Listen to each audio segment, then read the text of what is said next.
आज इस खास पेशकश में हमारे साथ बहुत ही खास मेहमान हैं जिनसे धर्म, संस्कृति, आस्था, विश्वास, चमत्कार, कल और बीता हुआ कल, इन तमाम मुद्दों पर हम बात करेंगे। हमारे साथ हैं पर्ची वाले पंडोकर सरकार। बहुत बहुत स्वागत है आपका। पहले तो महाराज जी बताइए, ये कौन सी पावर है, काम कैसे करती है? टेलीविजन के माध्यम से जितने लोग देख रहे हैं सभी को बहुत बहुत साधुवाद, आशीर्वाद। रहा पावर का विषय, तो पावर दिखाई देता है और पावर पराशक्ति, अध्यात्म, मंत्र एवं दिव्य योग के माध्यम से जानकारी, अनुभूति और आपके होने वाले संपूर्ण घटनाओं पर प्रकाश डाला जाता है, वो भी पराशक्ति के माध्यम से। लेकिन एक चीज और जो सामान्य व्यक्ति देखना चाहेगा, समझना चाहेगा आपसे, वो ये कि जो फेस रीडिंग करते हैं, उस फेस रीडिंग में और आपके इस पावर में, इस ताकत में, शक्ति में अंतर क्या है या समानता है? मैं आप सबको यह बता दूं कि फेस रीडिंग भी एक शक्ति है, एक कला है, एक आर्ट है, जिसके माध्यम से हमारे यहाँ साइकोलॉजिकल एक पढ़ाई होती है, जिसके माध्यम से आव भाव के माध्यम से कुछ परसेंट तक बताया जा सकता है, लेकिन सटीक किसी भी मन पढ़ के या किसी का चेहरा पढ़ के नहीं बताया जा सकता। एक सवाल और इसी से जुड़ा, जो अक्सर लोग कहते हैं, खासकर अब तो सोशल मीडिया का जमाना है, वो कहते हैं कि साहब ये जो पर्ची निकालने वाले बाबा हैं, इनमें और जादूगर में क्या फर्क है? जादूगर भी ऐसा ही कुछ चमत्कार करते हैं? देखिए, जादूगर जो कुछ कर रहा है वो आपके ब्रेन को विकसित करने के लिए, आपको खुश रखने के लिए, आपको अंदर एक हिम्मत देता है कि कोई इसके ऊपर पराशक्ति है। जहां संकट में हो, कष्ट में हो, तो ईश्वर को प्रणाम करें, ईश्वर को भजें और साथ ही कर्म योगी बने। तो निश्चित ही है कि मैं तो हाथ की सफाई कर रहा हूं या नजर चुरा के कुछ कर रहे हैं, तो इतना फर्क है कि जादू जादू होता है, वो क्षणिक होता है, उसका कोई भविष्य नहीं होता, और शक्ति जो होती है वो भविष्य भी होता है और उसके आत्मविश्वास की शक्ति होती है। लेकिन अब जिज्ञासा ये होगी महाराज जी कि ये शक्ति आप में आई कैसे? परंपरागत तौर पर, परिवार में, वंशानुगत, क्या इसके पीछे की वजह है? मैं आपको बताऊं, कुछ शक्तियां तप के द्वारा प्राप्त होती हैं, कुछ साधनाएं योग के द्वारा प्राप्त होती हैं, कुछ साधनाएं विरासत के द्वारा प्राप्त होती हैं, जो हमारे यहाँ पूर्व में ऋषि परंपरा में ट्रांसफर करने की एक व्यवस्था है, तब के द्वारा कलिकाल में भी किया जा सकता है। तो भविष्य भी बताते हैं आप? देखिए, जो हमारा अध्ययन है, उस अध्ययन से, गुरु बल से, इष्ट बल से बिल्कुल बताने में समर्थ है और बता सकता हूँ, बताता हूँ, बताता रहूंगा। बहुत बढ़िया। हमारे कुछ साथी हैं। अंजीत, कोई सवाल जो आप पूछना चाहें महाराज जी से? एक तो आपने कहा कि जो लोग माइंड रीडिंग करते हैं वो कुछ हद तक सही होते हैं। मैं आपसे जानना चाहता हूं कि आप जो पर्ची निकालते हैं वो क्या 100% सही होती है? अगर हाँ, तो उसके आगे का सवाल ये है कि आप ये बताइए कि रसिया और यूक्रेन का युद्ध कब रुकेगा, क्योंकि आप तो भविष्य बताने के लिए बात कह रहे हैं। बहुत अच्छा, बहुत सुंदर, बहुत ही सुंदर आपने बात कही। देखिए, कोई भी भविष्यवक्ता हो, कोई भी गुरु हो और कोई भी भगवान विष्णु हरि के 24 अवतारों में से 10 जो अवतार जो प्रधान रूप से है, सभी ने आकर के एक ही मार्गदर्शन किया। संतों ने भी एक ही कहा कि 100 में ईश्वर है, यानी 100 में ईश्वर, 100 यानी कि नथिंग, कोई नहीं, कुछ भी ईश्वर के अलावा कोई नहीं है। तो जो भी संस्था है, जो भी कंपनी है, जो आप लोग भी बैठे हैं, आप लोग भी अपनी योग्यता में क्या पूर्ण निपुण है? तो निश्चित मान लीजिए कि पूर्ण निपुण नहीं है। हर व्यक्ति को अपनी आगे की तलाश के लिए, योग्यता के लिए, ज्ञान के लिए तलाश रहती है। पंडोकर सरकार दरबार से 99% बताया जाता है, 1% में मैं भगवान नहीं हूँ, ईश्वर नहीं हूँ। ठीक है। लोकेंद्र हमारे साथी हैं। लोकेंद्र, आपके जहन में कोई सवाल? महाराज जी, अभी आपने कहा कि जादूगर तो लोगों को खुश करता है, लेकिन जिस राज्य से आप आते हैं, मध्य प्रदेश से, वहां पर चुनाव है इसी साल, और वहां पर ये कहा जा रहा है कि आजकल जो महाराज जी हैं वो नेताओं को बड़ा खुश कर रहे हैं। जो भी दरबार में जा रहा है उसे कह दे रहे हैं कि आप इतने 1000 वोटों से जीतने वाले हैं, आपका मंत्री बनना तय लग रहा है। और फिर बाहर आकर तो वो ये भी कह देते हैं कि ये महाराज जी सही है, ये सबके बारे में देखते हैं, दूसरे महाराज जी बीजेपी वाले हैं। तो उस राज्य में महाराज जी जो हैं या बाबा जो हैं उनको भी दलों में बांट दिया गया है। दूसरे बाबा जी कौन? लोकेंद्र धीरेन्द्र शास्त्री जी की बात। अच्छा, ठीक है। और ये वहां के जो नेता प्रतिपक्ष हैं गोविंद सिंह, उन्होंने कहा कि जो धीरेन्द्र शास्त्री हैं वो तो बीजेपी की बात बोलते हैं, पंडोखर सरकार सर मानने हैं, क्योंकि वहां से अक्सर जो कांग्रेस के नेता हैं वो खुश होकर आ रहे हैं। ठीक है, पंडोखर सरकार की कोई राजनीतिक निष्ठा, राजनीतिक झुकाव? देखिए, गुरु का काम है राजनीति करना, अनुशासन करना, अनुशासन बना के रखना, अनुशासन में चलाना और चरित्र निर्माण करना और राष्ट्र को सुरक्षित, प्रदेश को कैसे सुरक्षित रखें, वो गुरु का काम है।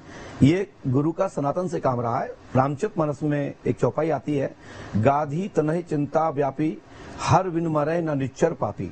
जब जब संकट आता है राष्ट्र पर, तब तब गुरु संकल्प लेकर के मिशन चलाते हैं, उसमें युवा साथ देते हैं और उसके बाद निर्माण करते हैं। तब राष्ट्र अखंड भारत के रूप में जो सपना देख रहे हैं तभी हो सकता है जब संत आगे आकर के और नेताओं को ऊपर अनुशासन करते हुए उनको दिशा देंगे तो राष्ट्र बहुत ही। नहीं, जो लोकेंद्र सवाल पूछ रहे हैं वो शायद आपसे ये जानना चाह रहे हैं कि आप किस दल के नेताओं को दिशा दे रहे हैं? ऐसा बोलिए ना। तो फिर दरबार में कांग्रेस के लोग ज्यादा आ रहे हैं, अभी जीतू पटवारी होकर आए हैं। हाँ, आता है, मेरा शिष्य है डॉक्टर गोविंद सिंह जी, हमारे चाचा जी है। अच्छा, ठीक है। सत्यनारायण शर्मा जी हमारे प्रिय शिष्य है, विश्वास सारंग जी मेरे प्रिय शिष्य है, कैलाश विजयवर्गीय जी हमारे प्रिय शिष्य भक्त है, माननीय हमारे प्रदेश के मुख्यमंत्री शिवराज सिंह जी हमारे प्रिय भक्त और शिष्य भी है। दीक्षा नहीं ली है लेकिन गुरु मानते हैं। अब ऐसा बताइए कि जो भारतीय जनता पार्टी में बड़ा से बड़ा लीडर मेरे पास ना आता वो बताओ। हमारे पास कांग्रेस के वरिष्ठ सभी नेता आते हैं, कमलनाथ जी को छोड़ के। शिवराज जी के सरकार में भारतीय जनता पार्टी के जो विधायक हैं, मंत्री हैं, 40 से 60% मेरे पास आते हैं। लेकिन स्वामी जी, लोकेंद्र हमारे सीनियर एंकर हैं, मध्य प्रदेश को लगातार कवर कर रहे हैं, वो कह रहे हैं कि देखिए आपके ऊपर ये मोहर लगा दी कि आप तो कांग्रेस के महाराज जी हैं, और आप ही ने कहा कि कमलनाथ जी को छोड़कर सब आते हैं। कमलनाथ जी क्यों नहीं आ रहे हैं? क्योंकि संपर्क में नहीं है। संपर्क में नहीं है। उनका जब उनको पीड़ा होगी, कष्ट होगी, जब आवश्यकता पड़ेगी, उनका प्रश्न होगा और कहीं हल नहीं होगा तो पंडोखर आएंगे, उनके लिए दरवाजा खुला है। तो अभी वो हल निकाल रहे हैं बाबा धीरेन्द्र शास्त्री से? मैं नहीं कह सकता। अच्छा महाराज जी, मेरा भी एक प्रश्न था कि आपने कहा कि हम लगातार राष्ट्र को अखंड करने के लिए, उसकी बेहतरी के लिए काम कर रहे हैं, तो ऐसा ही तो मध्य प्रदेश के एक और महाराज कह रहे हैं, तो क्या ऐसा नहीं हो सकता कि दोनों मिलकर काम करें? वहाँ अदावत क्यों नजर आती है? कहाँ पे? कौन महाराज जी? धीरेन्द्र शास्त्री की मैं बात कर रही हूँ, वो भी हिंदू राष्ट्र बनाने की बात आपने कहा कि उनका जलवा 6 महीने में खत्म हो जाएगा। जलवा तो रावण का भी नहीं। आपके पास प्रमाण है? आपका बयान में पढ़ रहा था। आप वीडियो दिखाइए। मैं पढ़ रहा था, देख नहीं पाया। पढ़ना तो जो है कि हम कुछ बोल रहे हैं, आप कुछ लिख दो। तो आप सम्मान करते हैं बाबा धीरेन्द्र शास्त्री का? देखिए, मैं सनातन के सभी शक्ति का, सनातन के सभी आदर्श पुरुषों का, सनातन के गुरुओं का मैं सम्मान नहीं करता, सम्मान करता हूं और करता रहूंगा। यही हमारा धर्म और कर्म है, सनातन को बचाना और संस्कृति को सुरक्षित रखना। धीरेन्द्र शास्त्री फिर ये दोनों साथ में आके क्यों नहीं कर सकते? क्योंकि धीरेन्द्र शास्त्री भी तो यही कह रहे हैं कि हमें हिंदू राष्ट्र बनाना है। आप भी मध्य प्रदेश की बेहतरी के लिए बात कर रहे हैं, राष्ट्र की बेहतरी के लिए बात कर रहे हैं, तो यहाँ पर फिर क्यों ये बात आती है कि रास्ते अलग अलग हैं या साथ में नहीं आ सकते? मेरा एक मतभेद विचारधारा का तो हो सकता है, लेकिन जब सनातन की बात आती है, राष्ट्र की बात आती है, तो हम समस्त सनातनी, आर्यावर्ती, भारतवर्षी, हिंदुस्तान के लोग सभी एक साथ हैं भारतीय संस्कृति की रक्षा के लिए, भारतीय सनातन की परंपरा को बचाने के लिए। ऋषि परंपरा की जो देश भूमि है, राम और कृष्ण की जो भूमि है, उनके हर एक एक पग चिन्ह को मानकर राष्ट्र के लिए हम सब लोग एक साथ हैं। लेकिन विचारधारा की लड़ाई है, राम और रावण की, दोनों की। भगवान श्री राम जी की भी तुला राशि है, रावण की भी तुला राशि है, लेकिन विचारधारा के कारण ही दशानंद रावण का वध हुआ और विचारधारा के कारण, योग ज्ञान के कारण भगवान राम ने दशानंद का सम्मान किया, पूजा की, अर्चना की और अपना पुरोहित बनाया। तो धीरेन्द्र शास्त्री को कहाँ खड़ा कर रहे हैं आप? किस ग्रह चाल में? राम और रावण का आपने उदाहरण दिया, धीरेन्द्र शास्त्री कहाँ है? देखिए, जब बात सामने आएगी, आमने सामने कभी बैठे होंगे, वो बैठेंगे और भी महापुरुष लोग बैठे होंगे और भी साथ छोटे बड़े भाई सब बैठे होंगे, हमारे सम्मानीय लोग बैठे होंगे, हमारे और भी हमारी उम्र के लोग बैठे होंगे, जिनके हम गले लगते हैं, जिनके हम पैर छूते हैं, जिनको हम हाथ मिलाते हैं, जिनको मात्र दूर से ही आदर करते हैं। कुर्सी पे से खड़े हो जाते हैं, सिंहासन खड़े हो जाते हैं, ऐसे महापुरुष लोग बैठे होंगे, तब एक एक बात क्लियर हो जाएगी। मैं किसका क्यों, किसके कारण मैं उस पर चुटकी लेता हूँ। धीरेन्द्र के ऊपर कोई चुटकी मैंने आज तो ली नहीं। आप धीरेन्द्र का नाम ले रहे हो? धीरेन्द्र के लिए मैंने कभी भी नाम बोला तो बताइए। नहीं, लेकिन आपने कुछ तो कहा है, मुझे लोकेंद्र करेक्ट करेंगे, लेकिन धीरेन्द्र शास्त्री कहते हैं कि हिंदुस्तान को हिंदू राष्ट्र बनना चाहिए और बहुत जल्द बनेगा। बंडोकर सरकार का क्या स्टैंड है इस पर? देखिए, हिंदू राष्ट्र के लिए मैं समर्पित इसलिए नहीं हूं, मैं सनातन धर्म के लिए समर्पित हूं और इसी के लिए मैं लड़ाई लड़ता हूं और इसी के लिए मैं घोषणा करता हूं कि राम राज्य की स्थापना होना चाहिए। राम राज्य किसी को कष्ट नहीं पहुंचाता, राम राज्य किसी को ईर्ष्या करना नहीं सिखाता। भगवान श्री राम जी महाराज ने भील, छोटे से छोटे, बड़े से बड़े व्यक्ति को गले लगाया, उनका प्रसाद जूठा खाया, उनका भाव का भोग लगाया और उनको भी प्रसाद खिलाया, उनको गले लगा करके बराबरी का बनाया। राम राज्य कभी को किसी को नुकसान नहीं पहुंचाता है। और जहां हिंदू राष्ट्र या अन्य राष्ट्र कोई भी बात की बात करेंगे उसमें बेमुनस्ता होंगी हमारे ईसाई, हमारे सिख, हमारे और भी कितने धर्म है। भारत, क्योंकि भारत तो निरपेक्ष राज्य है, इसमें सभी लोग समाहित हैं, सर्व जाति पंथी के लोग हैं। सर्वधर्म संभाव शक्ति मते परमात्मने श्री रामाय नमः सर्वेशाम देवानाम आत्मा ज्ञा। मैं राम जी का भक्त हूँ, मैं हनुमान जी का सेवक हूँ, हाथीवान मार का शिष्य हूँ। मैं ये कैसे कह दूंगा कि ये बच्चों को बाहर निकाल दो और इनको रख के हम हिंदू राष्ट्र बनाएंगे? हम राम राज्य की स्थापना करेंगे जिसमें सब भाई बहन बेटी परिवार मिलकर के एक साथ थाली में बैठ के भोजन पाएंगे, एक साथ विचारधारा से अपना भारत को अखंड भारत बनाएंगे। बाबा जी, आप मध्य प्रदेश में आपका दरबार लगता है, तो इस बार मध्य प्रदेश में विधानसभा चुनाव होने हैं। बिल्कुल होना। किसकी पर्ची निकलने वाली है? जो पूछने आ जाएंगे बता देंगे। तुम्हारी सरकार बन रही है, मिट रही है? नहीं, आप बताइए ना, किसकी पर्ची निकलने वाली? दर्शक सब जानना चाह रहे हैं। आप तो जिनके पक्ष में आप बोल रहे हो उनको बुलवा लीजिए, हम बता देते हैं कि तुम्हारी सरकार कितनी सीटों से आ रही है, कितनी जा रही है। देखो, जलेबी का जवाब बाबा जी जो है मर्जी से दे रहे हैं। आप बाबा जी मेरे मन की बात पढ़ रहे हैं। मैं आपको वोट आपको दिल्ली में डालना है, आप अपने गांव में डालेंगे, आप एक विधायक तो बनवा सकते हैं, लेकिन आप पूरे प्रदेश को हम कैसे कचरे में पटकते हैं, कैसे गड्ढे में पटकते हैं? और दोनों मुखिया हम आएंगे, हम बताएंगे कि आप ये नीति चलिए, इससे आपका राष्ट्र का नाम होगा, आपका प्रदेश का नाम होगा और ये समृद्धशाली प्रदेश बनेगा। तो आप न्योता दे रहे हैं शिवराज सिंह चौहान और कमलनाथ को? शिवराज जी हमारे प्रिय शिष्य है, प्रिय भक्त है। न्योता कमलनाथ जी को है। कांग्रेस के दिग्विजय सिंह जी का पूरा परिवार हमसे जुड़ा हुआ है, पूर्व से जुड़ा हुआ। लक्ष्मण सिंह जी हमसे पूर्व से जुड़े हैं और जितने भी वरिष्ठ पद पर बैठे हैं दोनों दलों में हमारे लोग हैं, हमारे शिष्य हैं, हमारे भक्त हैं। मैं किसी भी एक व्यक्तिगत व्यक्ति के लिए नहीं बोल सकता हूं। हाँ, सामने व्यक्तिगत कोई पूछने आएगा तो व्यक्तिगत उसका भविष्य बता दिया जाएगा, लेकिन उसके लिए उसके नाने पूरे प्रदेश को हम खतरे में नहीं डाल सकते। ठीक है रोमिता, चलिए यहाँ पर एक प्रश्न है। किन गुरु जी पे भरोसा करें, क्योंकि हर बंदा कहता है मैं पर्चा बहुत अच्छा बनाता हूं और इस तरीके से, तो हम किस पे विश्वास रखें? क्योंकि सबसे पहले हमने उनको देखा था, उसके बाद बहुत धन्यवाद आपको। मैं ताली बजा करके आपकी इस बात को सम्मान करता हूं और आपकी ताकत देता हूं कि आपने बहुत सुंदर प्रश्न किया। देखिए, जो आपके आत्मविश्वास को जीत ले, जो आपके मन को अपने अंडर में करके और आपके दिल को वो चीज दे दे जो चीज ढूंढने को निकला है, जो मन ढूंढने को निकला है, जब वो चीज मिल जाती है तो उसी विश्वास करना चाहिए। तुलसीदास जी कहते हैं कि दैहिक देविक भौतिकता पर आप क्या दावा करते हैं? आप किस तरह से जन सेवा करते हैं? मैं यही कहना चाहता हूँ, राम राज्य आएगा तो ना किसी को पीड़ा होगी, ना कष्ट होगा, ना किसी को दर्द होगा, ना बेमनुष्ताएं होंगी, ना कोई मारा जाएगा, ना घर में ताले डलेंगे, आराम से खुले गेट जाएंगे, खुले गेट आएंगे और घर में सब सामान जहां छोड़ जाएंगे वहीं मिलेगा। इसलिए राम राज चाहिए, किसी के प्रति ईर्ष्या ना हो। एक और सवाल बेटा पूछो। महाराज जी, मेरा क्वेश्चन है कि आजकल लोगों के विश्वास का, स्पेशली धार्मिक विश्वास का बहुत गलत तरह से प्रयोग किया जाता है, तो हम कैसे किसी भी महात्मा पर या फिर आपके ऊपर भी कैसे विश्वास करें? तो आपके पास ज्ञान है, उस ज्ञान का उपयोग क्यों नहीं करते?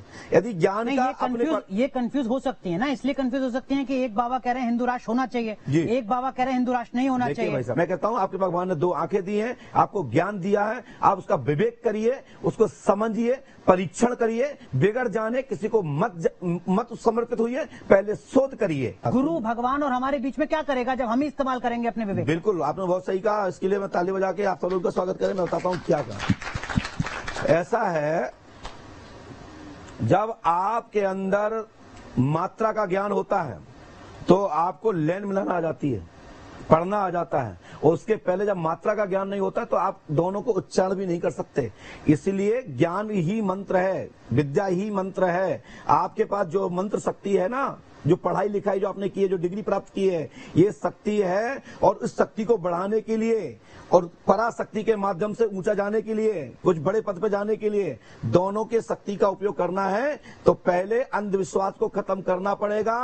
पराशक्ति को माने कब? जब पराशक्ति की एनर्जी आपको स्पर्श करे। अब तक आपने पर्चे पर चमत्कारी नुस्खा लिखने वाले पंडोकर सरकार के दिल की बात सुनी, लेकिन अब आपको दिखाते हैं पंडोकर सरकार के दरबार की वो बातें जो किसी चमत्कार से कम नहीं लगती।